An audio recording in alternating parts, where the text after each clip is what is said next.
Well, welcome back. In the last video, we talked about everything you need to know about meth addiction. And now we're turning into how to treat meth addiction. Perhaps you may need treatment. Perhaps you know someone that's suffering with meth addiction that needs treatment. We're going to talk about 3-step process that you need to go through in order to have full restoration in your life.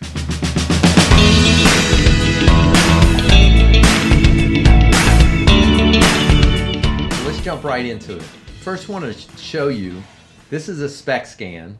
A SPECT scan is a technology that evaluates your brain, and where your brain is very active, it's very colorful, and when there's no activity, it's dark and has holes, doesn't have activity. This is a normal brain of someone, and then this is also the brain of a meth user or a meth abuser. You can see the holes in the brain, you can see the lack of activity. Out of all the organs in the body, meth can be devastating to so many different organs, but really the brain is the one that's severely impacted. Yeah, and I mean, you affect your brain, you affect everything in your body, because your brain actually controls everything.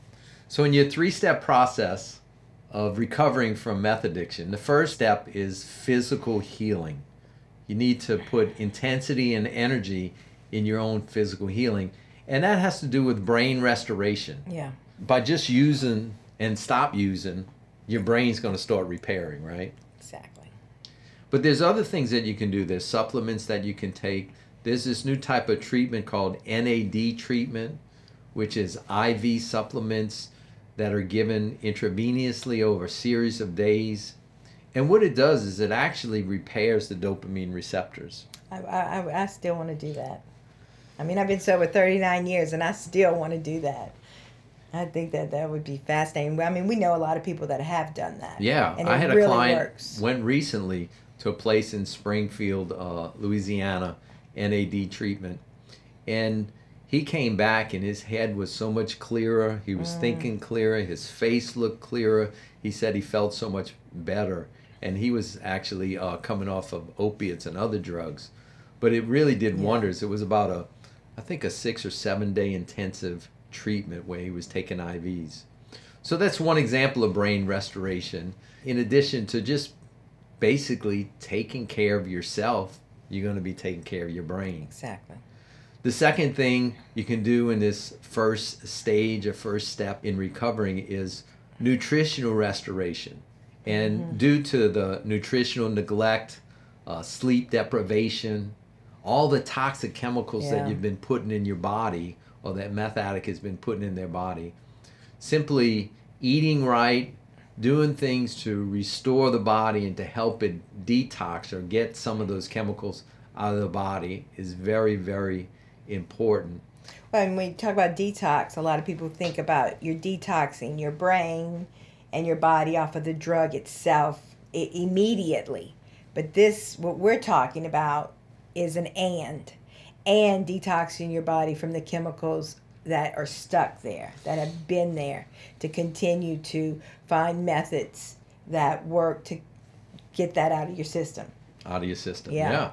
And you know, do it for a long time. Yeah, and a good nutritionist can help you. Yes. I mean, drinking lots of water, eating healthy foods, general exercise, just general self-care will have an impact and help your body. Your body has a natural movement towards healing. Exactly. So if you start taking care of it, it'll do that. So for this phase, there's NAD treatment we talked about. There's inpatient and outpatient treatment in terms of substance abuse programs that can be helpful because you're under the care of a physician, and there's usually a lot of support in terms of improving your nutrition, getting into an exercise routine. Right. And really, you know, consulting a nutritionist, joining a gym, getting out, look, 30 minutes a day going for a brisk walk. You do that on a daily basis, and it'll do wonders for the restoration process. They'll see you on the walk. And you sometimes. And me sometimes. Yeah. Step 2 of meth addiction treatment is the psychological, emotional, spiritual healing. Yeah, you don't want to leave anything out. No. Say more about that. Well, you don't leave anything out because these are the areas that get destroyed. Yeah. I mean, I'm not saying that prior to getting into to this addiction that your life was perfect. Obviously, all of us have issues. All of us have things that we've lost and that are painful. However, due to being in this addiction and being in this chemical itself, you don't want to mess around. You want to go for the gusto. You want it all. Yeah. Yeah. So not only physical, but we're talking here, step 2 is the psychological restoration. Exactly. And that can happen through individual counseling. You can find a good counselor that will help you deal with your thoughts, maybe do some behavioral modification, some, cognitive therapy, and really working with your thoughts. Also emotional management. Yeah. Holly Kim's an expert in this in terms of really helping people deal with their emotions, express their emotions, feel their emotions, manage their emotions in a healthy way. Yeah, and that's what the book's about, and soon the e-courses that we're going to have will be about that as well, because now we're all into technology. But yes, emotional management is a big deal. Yeah. And then the third part of this step 2 is a spiritual transition, or we would call a spiritual awakening. Yeah. You need to deal with the realm of the spirit. Yeah. When you're in an addiction, the substance that you're addicted to becomes your God. Definitely. And it begins to have a spiritual hold on you that's very, very deep. Mm-hmm. In order to go into full recovery, you need to transition from one God to another God. Well, one of the things that we say in the 12 steps a lot is, the thing that you think about most is your God in a day. And it doesn't mean that, you don't believe in God at all. It's just a nice little slogan to say, hey, if I'm thinking more about meth, or I'm thinking, about that versus thinking about God and good things, then that's got a hold on me. That's got a hold on me. And who wants to be controlled? I mean, that's the reason why I quit. That's the main reason why I quit. You didn't want to be controlled? No, I don't. Is that why you married me? You didn't want to be controlled? I don't want to be controlled, baby. I don't like to be controlled, and I've been working in the field, helping other people, life coaching and counseling for 36 years. I ain't met one of them that said, "Oh, I love it. I love being controlled." No. And this was the thing that was controlling me the most in my life was drugs and alcohol. Yeah. So in this step 2 of the process, things you can do is individual counseling, individual life coaching. If you want to ramp up the process and do it a lot quicker, you go to inpatient or outpatient treatment. Yes.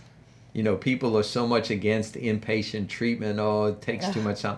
Look, what you can learn in 28 days or 30 days would take us years to do in an individual counseling setting. Not that we don't know what we're doing. It's just a time thing. It's a time thing. Oh, and when you're going in the inpatient, you're stopping the world. Yeah. I mean, you already stopped the world, when you were sedated. You weren't dealing with it anyway. So when you get sober, you having to face every single thing you were supposed to do, didn't do, and did do in an unhealthy way. So stopping the world is a good thing. It's not, oh, I'm sober, now I need to be this great whatever. Well, no, it's not going to happen. You're going to be an emotional mess. And in that emotional mess, what happens to us is that we believe that the way I feel is how I need to react to the world. Mm-hmm. And that's a hard lesson to learn. No, I need to react to the world, and I need to learn to manage those emotions. That, just because I'm afraid doesn't mean that I'm in danger. Yeah. It may mean I'm in danger, but it doesn't necessarily mean I'm in danger. Yeah, oftentimes when I'm working with someone that needs treatment for addiction, I'll say, I don't want to go to inpatient treatment. I don't want to, no, I'll do anything. I said, look, this is like buying the Cadillac plan. Exactly. You want to buy the Cadillac, you want to buy the Lexus, go to inpatient treatment. If you want to buy the low end, just stick with me and do the individual counseling. So give the gift to yourself. Exactly. Get the best you can. So inpatient, outpatient treatment. And third, in terms of spiritual awakening and transitioning, you need to start practicing some type of spiritual practice. Join a good church. Go to a 12-step. Find a good 12-step meeting that teaches you spiritual principles. It could be celebration, recovery. These are all different avenues to awaken spiritually. If you do the emotional, psychological, physical work and you don't do the spiritual work, you're not going to get a full recovery, and your chances are going to increase significantly, huh? Yeah, and you're going to live in a lot of anxiety. So step number 3 of meth addiction treatment is you need to transition to a new tribe. Yes. You need to find a new group. Yes. Birds of a feather flock together. Yep. Yeah. You're going to become and do the things that with the closest 5-10 people that you hang around with. I love when an addict says, I don't want to go to those meetings and be with all those people. I'm like, those are all the people you were using with. Just a different face and name. They're the exact same people you were just with, except they're doing the same thing you're doing.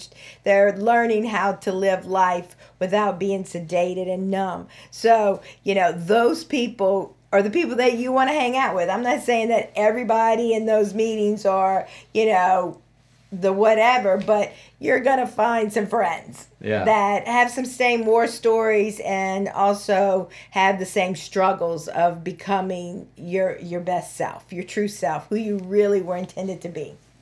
Yeah. Before you got off the train. If you want to come out of the addiction, Yes. you need to transition some of your relationships. Yes. And not only transition the relationships, but you also need to find mentors. Yes. In the 12 steps, they call them sponsors. Mm-hmm. But you need to find people that can teach you and walk you through step by step the process of how to transition relationships, how to let go of old unhealthy behaviors, how to have the courage to do things different, how to make amends to people, and help you, be with you, walk through step by step, and really help you with when you're having cravings, to talk you through the cravings. Well, and the thing about, the 12 steps, celebration, recovery, being with people that have experienced this and have, they could have 30 days more than you, or they could have 30 years more than you.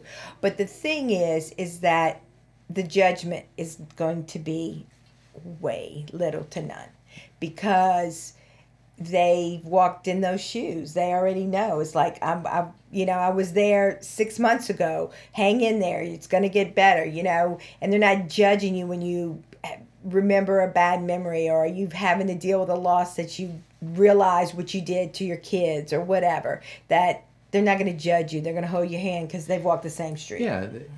It's emotionally overwhelming to wake up. Exactly. And not only are you waking up, you're also rebooting your brain, and your brain has gotten lazy on developing dopamine. So you're probably going to deal with some levels of depression and anxiety while your brain is rebooting. And so that takes time. And the way to navigate that is to have a tribe that are supporting you and say, look, it's normal for you to be struggling with apathy. It's normal for this. This is going to last this long, and to walk you through the process. So make sure you get some mentors. And then third, you need to develop a family of choice that's clean and sober. Right. As you develop your new tribe, you develop a new family of choice. And those people are people that are walking in the same direction as you. And the 3 things you can do in order to fulfill this step 3, you can join 12-step groups, get into that tribe, celebrate recovery, as Holly Kim mentioned. And as we mentioned before, find a good church or religious organization that's feeding you and that's bringing you life and helping you develop your spiritual life. Yeah. And one of the things here also is that you don't have to let go of everybody that you love. I mean, I had a few friends that I had used with, but they were not addicts. And I had to set boundaries because my life was different. No smoking pot, no doing drugs, no drinking, no this. And I met them in the mall. We didn't have coffee shops in those days. That would have been nice. But, I met them in the mall, or, we'd go somewhere to a park or whatever, and we'd hang out. And they were really my friends. They loved me. They didn't want me to be suffering, but they understood, and they loved me, and they supported me. They didn't always understand because they wasn't going through the withdrawals and they wasn't going through the cravings. However, they loved me, and they're still my friends today. you know. And actually, I'm going to be celebrating one of them's birthday today. And, you know, that person was there for me, you know. I mean, all the time. All the time. All the time. And when I was struggling, and she's still my friend. So you don't have to let go of everybody. Thank you, Rebecca. Thank you, Rebecca. You don't have to let go of everybody, but you do have to set boundaries and limits with almost everybody that knew you in that world. And there's some people that you have to completely let go of forever. Yeah. There's some. So those are the 3-step process that is needed for treating meth addiction. And I also want to invite you to consider this resource. It's daily meditations on recovery topics. If you're watching this video, I'm sure you're interested in recovery either because it's someone that you love or you've struggled with it. And this is a wonderful thing, is to daily read something, to be nurtured in this area. It's a book called 24 Hours a Day. And I'm going to put a link down in the description for you in case you're interested in getting this. But it's a wonderful thing. I know you've used it for years. Oh, so. It's one of the baby Bibles in the recovery. Network. Oh, I think this book I probably for 20-something years read every single day. Yeah. Every single day. It's a good, quick read, but thought-provoking. And, you know, you don't have something to talk to about your new tribe. You ask them if they read the 24 Hours a Day book. And you can discuss that, you know, today's date, September 2nd, with them and get their thoughts. Yeah, that's good. Yeah. And then we also have done a master class just on addiction in general. What are the different types of addiction? We've been focused on meth addiction in this particular talk and treatment. But if you'd like to understand addiction in general, both the behavioral and the substance addictions, and the general recovery process for all that, and go deeper into that, Holly Kim and I made a video on that. And so I encourage you to click on that now, and we'll see you in the next video. In the next video.